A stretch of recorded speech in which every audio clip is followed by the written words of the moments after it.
Salmo 133, a excelência da união fraternal, é um cântico de romagem, um cântico de Davi, que vai dizer que, ó, como é bom e agradável viverem unidos os irmãos.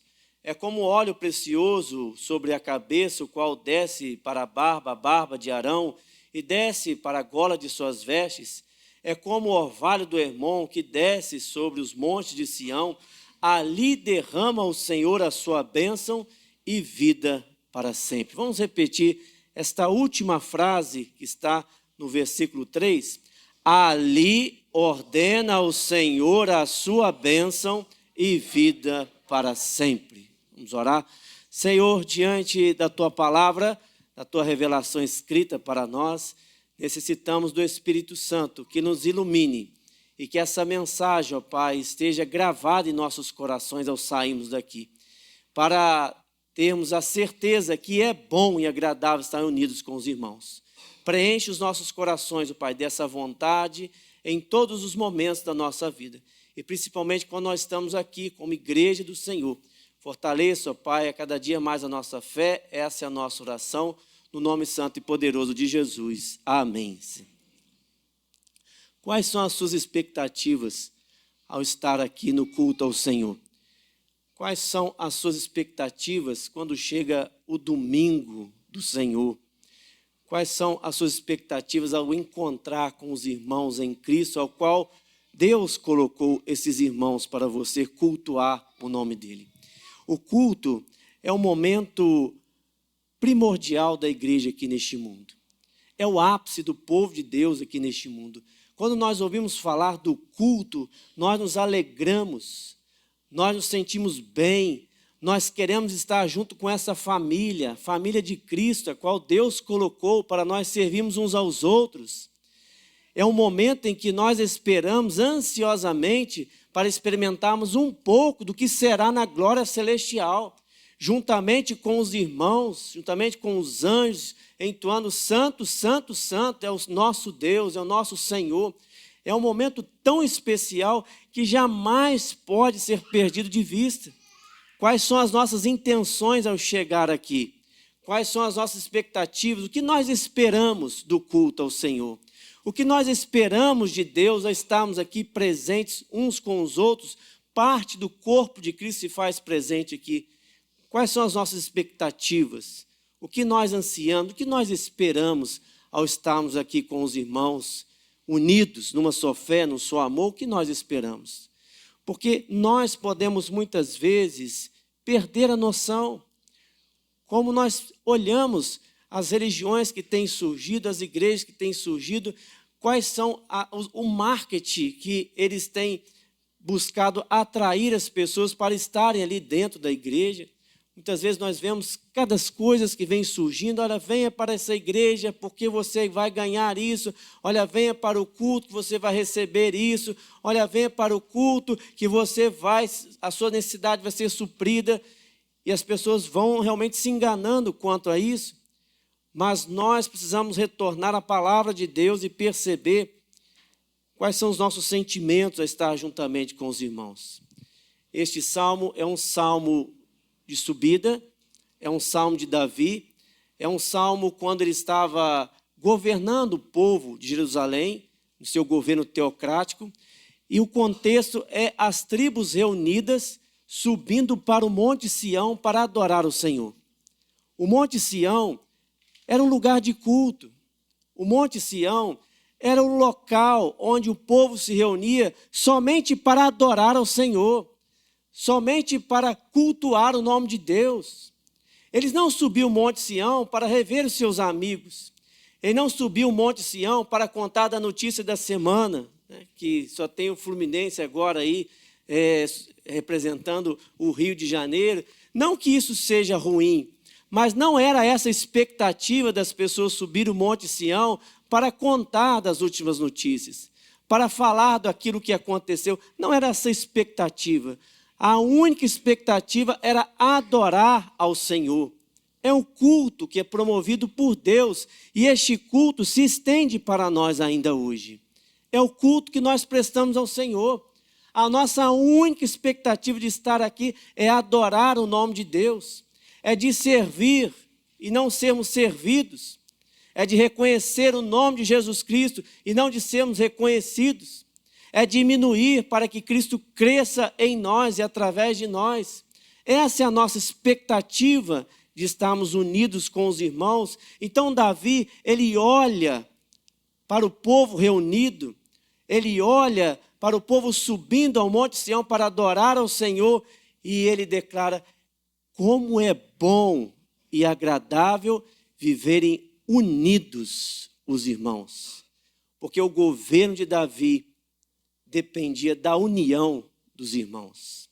É um governo que foi instituído para trazer vitória, para trazer paz, mas dependia da unidade das 12 tribos.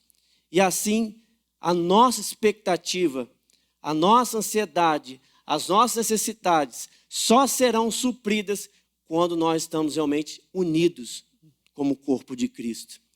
Porque o povo de Deus avança na união e o povo de Deus é derrotado quando ele se divide. O povo de Deus se torna forte quando se une. O povo de Deus se enfraquece quando se separa. Então Davi olha as 12 tribos, ele olha o povo do Senhor subindo ao monte para adorar o nome de Deus. E ali ele declara: como é bom o povo de Deus estar unido. Como é bom nós estarmos juntos com um só objetivo de declarar o nome do Senhor aqui neste lugar. E ele vai usar algumas figuras para declarar esse sentimento. E a primeira figura que ele vai declarar, a figura sacerdotal, porque o povo não conseguia obedecer à lei. O povo estava prejudicado, o povo não conseguia andar. Então o próprio Deus providencia um sacerdote, que está aqui no versículo 2, que vai dizer que é bom e agradável ver unidos os irmãos, e ele vai comparar que é como um óleo precioso sobre a cabeça, o qual desce para a barba de Arão, e desce para a gola de suas vestes. É bom e agradável ver unidos os irmãos, porque é comparado como uma bênção sacerdotal sobre o povo de Deus. Imagine, o povo está lá na expectativa. Como nossos pecados serão perdoados? Como eu vou me acertar com Deus? Eu não tenho acesso a Deus. A queda causou esse distanciamento com Deus. Eu não tenho como mais chegar a Deus. Eu não tenho como mais que meus pecados sejam perdoados. Eu não tenho como mais se chegar ao Senhor. Então o próprio Deus providencia o sacerdote Arão para pagar pelo pecado do povo, oferecendo uma oferta ali, mesmo que momentânea, porque ele deveria retornar ali para pagar novamente pelo pecado do povo, mas foi um alívio. Foi um alívio quando o próprio Deus providencia um sacerdote. E ali o povo se alegra, ali o povo está num sentimento de que é bom e agradável estar unidos irmãos, porque os seus pecados agora, o acesso a Deus está ali sendo completado através do sacerdote Arão. Então, qual é a nossa expectativa de estar aqui hoje? Qual é a nossa expectativa de estar unidos com os irmãos? Qual é a nossa expectativa de sair da nossa casa e chegar até aqui, como aquele povo estava unido ali, numa só fé, num só amor? Quais são as nossas expectativas ao estarmos aqui? O que está no nosso coração ao estarmos aqui presentes com os irmãos? Por nós não foi derramado o óleo precioso, mas por nós foi derramado o sangue precioso de Jesus, que é o último sacerdote que vem para renovar a aliança de Deus para conosco, como nós estamos presenciando aqui na Santa Ceia. Este é o único objetivo de você estar presente aqui nesta noite. É o único objetivo de você prestar culto ao Senhor. Porque o último sacerdote veio, ele pagou pelo seu pecado, ele teve uma obra substitutiva, vicária ali na cruz. E você está aqui hoje prestando culto ao Senhor, com acesso ao Pai, através do véu que se rasgou, através de Jesus Cristo. Então, quando eu penso no domingo, quando eu penso na comunhão com os irmãos, quando eu penso, olha, eu chegarei àquele lugar e vou rever meu irmão novamente, se eu tenho alguma diferença com ele, eu não posso prejudicar essa unidade. Se eu tenho algo a acertar com ele, que eu me acerte agora, que eu me acerte desde já, porque não é essa a minha intenção, não é essa a intenção de frequentar um culto, de estar presente no culto, não é esse meu interesse de ser atendido, de que as pessoas me sirvam, que as pessoas entendam todas as minhas necessidades. Não, eu estou aqui porque um dia Jesus Cristo morreu por mim na cruz, o último sacerdote, e trouxe a nossa união. E trouxe uma união eterna. E trouxe uma união que homem nenhum é capaz de nos tirar. É a expectativa que nós temos de estar unidos lá no céu. E quando nós temos as expectativas, nós melhoramos a cada dia. Os nossos problemas da semana passada não podem ser os mesmos problemas de hoje. Os problemas do ano passado não podem ser os mesmos problemas de hoje.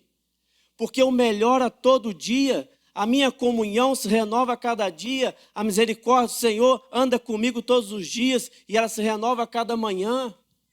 É essa a nossa expectativa de crescermos juntos em santidade, em espírito, em verdade.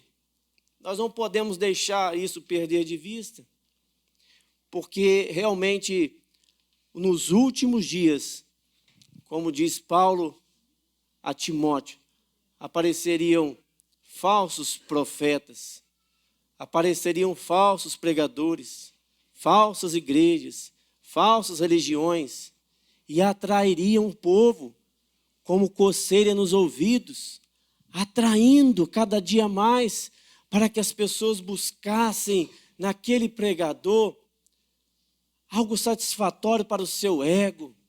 É o que nós percebemos hoje. O antropocentrismo, colocando o homem no centro de todas as coisas. Você pode, você consegue, você é capaz, você vai vencer e você precisa se esforçar para isso, você vai ser atendido. E não é assim que a Bíblia nos ensina. Nós somos miseráveis pecadores. Nós somos inúteis para se achegar até Deus.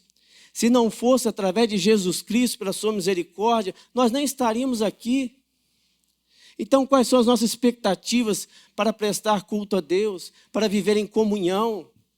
Nós não podemos, de forma alguma, ser imaturos nos últimos dias, a fim de sermos só atendidos, a fim de satisfazer a nossa própria vontade, nosso próprio ego. Mas nós precisamos entender que quando Jesus nos ensina a orar, Ele vai dizer assim: Pai, seja feita a tua vontade. Porque a nossa não é boa. A nossa não foi boa lá no Éden. Eles pecaram. Este pecado precisa ser tirado de uma vez por todas. O velho homem precisa ser despido todos os dias, porque ele tenta se manifestar e a gente tenta muitas vezes culpar o outro. É isso. Quando Deus chega ao paraíso, que o pecado já foi ali concretizado, o que eles falam? Né? Adão, o que é isso que aconteceu? Pecou? Foi a mulher que tu me deste. Mulher, foi a serpente. E assim, então, este pecado pode ainda influenciar a igreja nos dias atuais. A culpa é do outro. A culpa é daquele irmão. A culpa é daquela irmã. A culpa é do pastor. A culpa é do presbítero. A culpa é do diácono. E, na verdade, quando nós queremos achar um culpado, nós estamos querendo provar a nossa inocência. Provar que nós não temos culpa de nada. E isso é o velho homem que tenta de destacar em nossa vida. Sempre quando nós tentamos apontar um culpado, pode perceber, é que nós estamos querendo provar a nossa inocência. E ninguém é inocente. O único inocente é Jesus Cristo. É Ele, o único inocente. Nós todos fomos culpados. E se nós não entendermos isso, de parar muitas vezes, de julgar, de apontar, de achar alguém que cometeu o erro, se nós não nos colocarmos nessa posição de miseráveis pecadores, de culpados também pela morte de Cristo, se nós não nos colocarmos nessa posição, nós nunca vamos conseguir nos unir. Nós precisamos uns dos outros para crescermos juntos, numa só fé, num só espírito, numa só verdade. E quando eu sinto que eu me humilhei, que eu me coloquei como servo, que eu me coloquei como membro deste corpo, onde um sofre, o outro sofre, quando eu estou unido com esses irmãos, então posso declarar que é bom e agradável estar unido com os irmãos. Porque Jesus Cristo veio de forma definitiva pagar pelos nossos pecados. Quais são os seus motivos ao vir aqui à igreja? Quais são os seus motivos ao estar aqui presente? E a segunda figura que ele vai utilizar está no verso 3. É como o orvalho do Hermon que desce sobre os montes de Sião, ali derrama a sua bênção e vida para sempre. O monte Hermon, que era um monte muito alto, e ali no cume formava uma geleira, e aquela geleira ia se derretendo, e aquele orvalho ia caindo pela região, e ali também descia um rio que regava toda a terra. Então, quando Davi ele vai olhar para essa situação geográfica, e ele vai perceber que em volta do Monte Hermon, ali há plantas, há vida, há algo sendo abençoado por aquele orvalho. Ele vai lembrar também do Monte Sião, que fica à beira do deserto, que fica à beira da sequidão. Então, ele une o Monte Hermon, que fica ao norte, com o Monte Sião, que fica ao sul. E dentre esses dois montes, há algo que nós precisamos perceber na geografia, que vem um rio. Um rio que desce do Hermon e liga as duas regiões. E são ligados por esse rio. E onde esse rio passa, ali há vida. Aonde esse rio passa, ali há plantas nascendo, animais sendo cuidados. Há um povo também se aproveitando daquela água. Então, Davi, ele olha para aquela situação geográfica, ele olha para o orvalho caindo sobre as plantas, ele olha para aquela vegetação verde. E ele vai dizer assim, olha, isso é bom e agradável. Porque quando o povo passou pelo deserto, quando o povo passou pela sequidão, quando o povo passou pela estiagem, as bênçãos do Senhor caiu sobre eles. E quando eles estão unidos, e quando nós estamos unidos, nós precisamos pensar assim também. Quantas coisas acontecem em nossa vida durante a semana que nos causam tristezas, nos causam sequidão, nos causam deserto, nos causam tantas coisas que nós pensamos assim, o que será de mim? O que vai acontecer comigo? Quais são os meus conflitos? Quais são os meus anseios? Qual é o vazio, então, que está dentro do meu peito? O que eu preciso fazer? Então, Davi, ele olha para aquele povo, um povo sofrido, um povo de guerra, um povo que era perseguido pelos seus inimigos. Ele olha para aquele povo e unidos ali, prestando culto ao Senhor, e Deus derramando a sua bênção sobre eles, e eles se satisfazendo daquela bênção, eles se conformando com aquela bênção, eles alegres com aquela bênção, e Davi vai dizer, isso é bom e agradável, porque não depende das circunstâncias, não depende do que nós estamos passando, não depende das adversidades. As bênçãos do Senhor recaem sobre nós para que nós possamos continuar como a igreja. As bênçãos do Senhor recaem sobre nós para que possamos continuar sendo testemunhas por onde quer que nós passarmos. Nada neste mundo pode nos fazer desanimar. Nada neste mundo vai nos tirar a vitória que foi alcançada ali na cruz e foi declarada através da palavra do Senhor, onde está a morte, a tua vitória, onde está a morte, o teu aguilhão. Nenhum desânimo, nenhuma sequidão, nenhum desemprego, nenhuma tristeza, nenhuma doença, todas as coisas que acontecem neste mundo, nada pode tirar esse sentimento de estarmos em união uns com os outros. Nada neste mundo pode nos tirar a alegria de estarmos unidos uns com os outros. Vamos passar por problemas? Vamos. Vamos passar pelo vale árido? Vamos. Vamos passar pela sequidão? Vamos.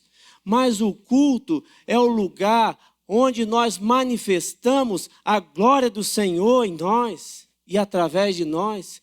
É onde nós nos unimos e nós pensamos assim: aqui nós temos uma família. Aqui nós temos o corpo de Cristo, onde um chora, o outro chora, onde um se alegra, o outro se alegra, porque também é importante se alegrar uns com os outros. É neste momento que nós sentimos que nós pertencemos à família de Cristo. E Ele vai deixar claro para isso durante as suas peregrinações, quando Ele estava dentro de uma casa, juntamente com seus discípulos, juntamente com seus seguidores, e alguém chega ali, bate na porta, sua mãe e seus irmãos estão lá fora te chamando. E Ele vai dizer assim: vocês que estão aqui comigo, vocês que estão aqui em comunhão, vocês são a minha família. Muitas vezes nós queremos que a família biológica esteja aqui conosco, é claro, isso é bênção. Mas é aqui que você precisa declarar o seu amor um para com os outros. É neste lugar que você já precisa ensaiar o que será nas mansões celestiais. Porque lá não haverá choro, lá não haverá tristeza, lá não haverá guerra, lá não haverá nada do que muitas vezes nós passamos aqui. É aqui que nós precisamos sentir que Deus derrama a sua bênção e vida para sempre. É neste lugar que Deus nos colocou, é neste lugar que Deus quer que nós trabalhemos uns com os outros, que nós transformemos em santidade, que nós transformemos em amor, que nós saiamos daqui melhores que nós entramos todos os dias. É neste lugar, não é em outro lugar, não é lá fora, não é em outra igreja, não é online, naquela igreja que eu tanto gosto de assistir aquele culto, não é nesses lugares. É bom você ouvir alguém, mas a melhor pessoa para você ouvir é o seu pastor, é o seu presbítero, é o seu diácono. A melhor pessoa para você conviver são os irmãos em Cristo. Você deve amar a todos, mas principalmente os da fé. Então, quando nós nos unimos uns com os outros, nós precisamos sentir que é bom e agradável, porque se eu não estiver sentindo que é bom e agradável, algo de errado está acontecendo comigo. Algo de errado está acontecendo comigo. E se eu não me unir com os irmãos, se eu não estiver junto com os irmãos, como uma família, eu serei prejudicado quando Deus derramar a sua bênção e vida para sempre. Porque o povo vai avançar na comunhão. O povo vai avançar na comunhão. O povo vai avançar quando estiver juntos, como nós presenciamos nas 12 tribos. Quando eles estavam juntos, diante da guerra, diante do inimigo, o inimigo poderia até ser maior. O exército inimigo poderia até parecer ser mais poderoso, ter cavalos, ter guerras, campeões de guerra, vitoriosos em guerras. O exército de Cristo, de Deus, poderia até ser menor, mas era Deus que lutava por eles. Ele, com seus anjos, com seu exército, com seus soldados, ele ia à frente e ele vencia, porque o povo estava unido. Mas quando o povo se divide, quando o povo se dispersa, quando o povo tem as suas diferenças, então o mundo avança. O mundo tenta entrar dentro das nossas vidas, tenta entrar dentro dos nossos relacionamentos. Então nós começamos a ver as diferenças que nós temos uns para com os outros. Nós começamos a destacar as nossas diferenças. E a união então fica prejudicada. O crescimento do corpo fica prejudicada. A igreja não avança, a igreja fica morna, a igreja se engessa, ela não avança. E nós sabemos o que Deus sente de uma igreja morna, como a igreja de Laodiceia.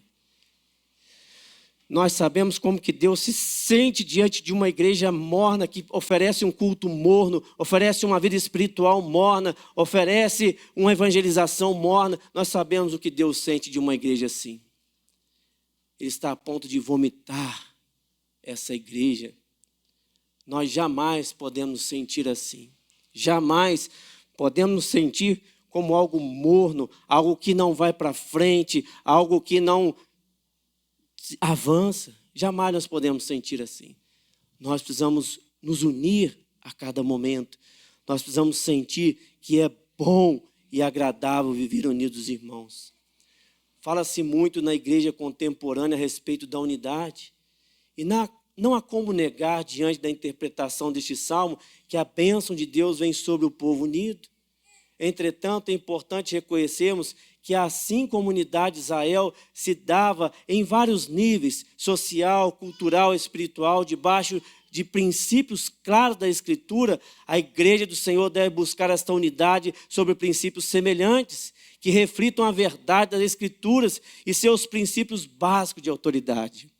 Buscar a palavra do Senhor, o que nós temos de melhor, porque o Espírito Santo já está agindo em nossas vidas. Buscar a palavra do Senhor todos os dias, ter prazer, como o salmista no Salmo 1, ele tinha prazer na lei do Senhor, e na lei do Senhor ele meditava dia e noite. Ter paz com Deus, paz uns com os outros, porque essa paz já está em nosso coração, como Jesus declarou: deixe-vos a paz vos dou, não vou lá dou como o mundo dá. Porque no mundo nós não teremos essa paz, somente teremos essa paz aqui. É isso. Precisamos priorizar mais a igreja a qual nós servimos. Precisamos priorizar mais a nossa comunhão uns com os outros. Saber quem está doente, saber quem está aflito, saber quem está desempregado, saber quem está passando dificuldade. Nós precisamos nos interessar mais uns pelos outros. Saber o que um irmão pode oferecer, saber dos dons e talentos que tem dentro das nossas igrejas. Nós precisamos saber disso. Nós jamais podemos fingir que não é conosco. A igreja precisa de nós, porque nós somos a igreja. Essa igreja precisa manifestar a glória do Senhor. Essa igreja precisa manifestar a glória de Cristo. E que essa parte do corpo de Cristo se faz aqui presente, continue avançando, porque nós estamos vivendo os últimos dias, que são os dias piores, dias que o amor de muitos esfriaria, mas aqui não, porque o amor de Cristo permanecerá até o fim. O amor de Cristo estará conosco para todo sempre. Eis que estou convosco até a consumação dos séculos. Nós não estamos abandonados. O mundo não pode contra nós, porque maior é o que está em nós do que o que está no mundo. Nós somos mais que vencedores em Cristo Jesus. Pense nisso ao retornar no próximo domingo. Quais são as expectativas que você tem ao estar aqui presente? Quais são as suas ansiedades? Quais são as suas necessidades? O que você espera do culto? É simples. Eu espero encontrar com Cristo. Eu espero estar lá com Ele, juntamente com os irmãos. Eu espero estar com os irmãos em Cristo para ensaiar um pouco do que será nas mansões celestiais. Eu estou aqui porque o último sacerdote veio morrer em meu lugar. E eu mereci estar ali, mas Ele veio em meu lugar. E eu preciso estar ali presente, porque é ali que Deus derrama a sua bênção e vida para sempre. Quando eu falto um culto, eu sou muito igrejeiro, né? Desde criança, meu pai me levava para 207, me levava para a Central, e eu andava no PH, andava em todos os lugares com ele. E quando por um acaso acontecia uma fatalidade mesmo, né? Nós faltamos igreja uma vez porque uma árvore caiu em cima do nosso carro. Estava numa praia e meu pai falou assim, lá em Angra, né? Estava numa residencial, aí ele disse: amanhã nós vamos procurar uma igreja. Aí 4 horas da manhã, aquelas árvores antigas da residencial, em cima do carro, né? Mas nós sentimos um vazio aquele dia de não ter ido da igreja. Sentimos um vazio tão grande, e é este vazio que precisa estar no nosso coração quando nós faltamos um culto. Não podemos sentir que é agradável viver fora dos irmãos, de forma alguma, mesmo agora tendo um movimento de desigrejados. Olha, Não é bíblico. Não é bíblico. Ter um movimento, não, eu sirvo aonde eu estou, eu não preciso ir à igreja, eu sirvo aonde estou, olha, não é bíblico. O que importa para nós é vivermos em comunhão, o corpo de Cristo uns com os outros e saber que aqui Deus vai nos abençoar. Mesmo diante das crises, das adversidades, mesmo diante da falta das coisas, Paulo vai dizer que ele soube ser feliz em toda e qualquer situação, tudo posso naquele que me fortalece. Que nós possamos ser fortalecidos pelo Senhor todos os dias, que jamais tenhamos desânimo de estarmos em comunhão com os nossos irmãos. Que Deus nos abençoe. Amém.